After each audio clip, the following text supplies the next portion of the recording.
Good morning. Today we'll be learning about what is hemoglobin A1c, which is a diabetes test. So you have diabetes, you go to a doctor, or you have your dad, grandmom, you take them to the doctor, and the doctor's like, what have you been doing? Your A1c is way out of control, your diabetes is way out of control.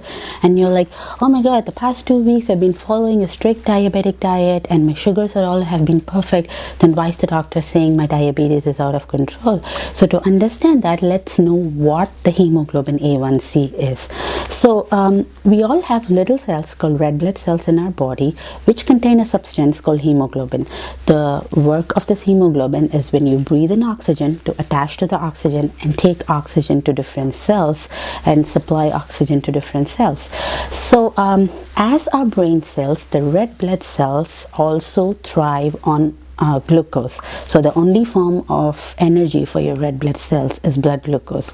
So whenever there's glucose in the blood, the RBC kind of is exposed to it or takes a part of it and kind of stores in it because that's its form of energy.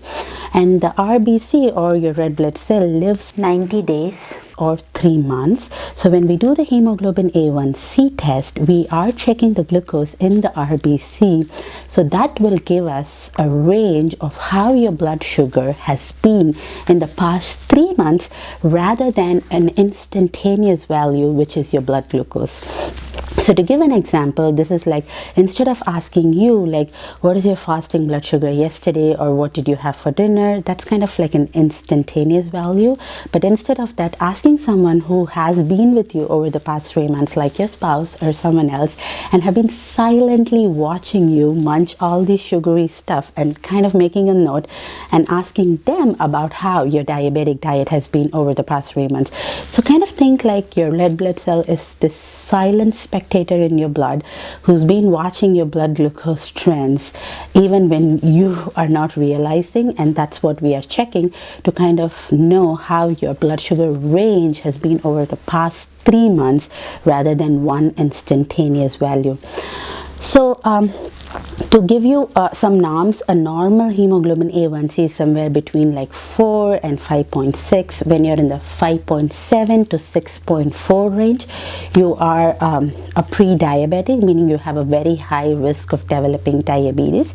And when you're over 6.5 or higher, then you are actually a diabetic.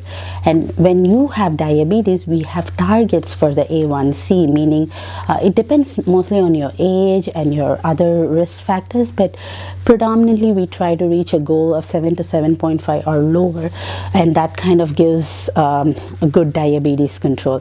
So here is a chart where it shows like the range of blood sugar over 3 months and the expected A1c values, meaning if your sugars have been in the 150s, this is your A1c. If your sugars have predominantly been in the 260s, this is your A1c. So that's why this test is a really valuable test, because it kind of gives a range rather than an instantaneous value. There are two things that I would like to discuss which can affect your hemoglobin A1c.